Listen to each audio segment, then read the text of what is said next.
Because you were familiar with the Real Housewives, which one were you watching? Like which franchise? I watched Beverly Hills because I know some different women who Yeah. are on the shows. Okay, so you were familiar with that one. Going in, how do you prep for that? Because you already know that they can be quite catty and they want Yes. to like create that drama. That's what gets them their airtime. So were you going in being like, no, I'm sure they'll be like nice to me, or were you like, okay, be ready for like them to just come at you? It's so funny because you can have like your eyes wide open and you can think you can be prepared as you want to be. And some women go into the show where they think they have this whole strategy, but everyone can see through that. You just have to be yourself Mm-hmm. and be real in the situations that you're in. It's like nothing you could ever imagine or predict.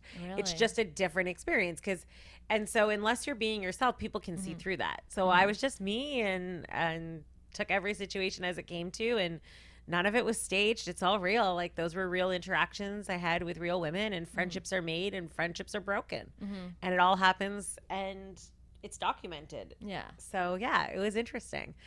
But no, I didn't have any. I was aware of the show, Yeah. but you really cannot prepare yourself. Not so much for what filming a reality show is like. Mm-hmm. I couldn't prepare myself for that either. But at least that's not as weird. The weirdest part is when the show comes out and your life Oh. begins to change. That's the weird part. You can't prepare yourself for what would have come from that. Like, what was the first thing you noticed once the show came out that like changed? I was walking down the street and I live in Yorkville and I've lived in Yorkville forever.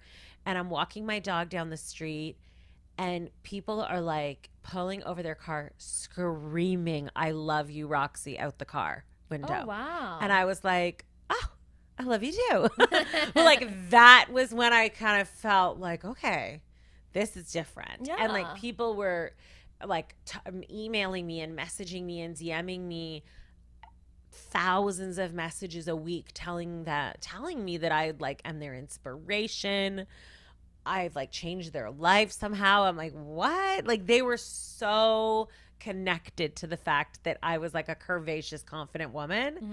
And that to me was super interesting. Like you just cannot prepare yourself for people to idolize you. Mm-hmm. That's a weird thing to even That is think about. weird. So I try to not think about that. I try to make every person who messages me and it starts like that. Like I try to just like remind them that we're just totally on the same level. I'm just another girl Yeah. who Absolutely. happened to be on a TV show who's doing great things, but there's no need to feel intimidated or no need to idolize me. And by no means am I perfect.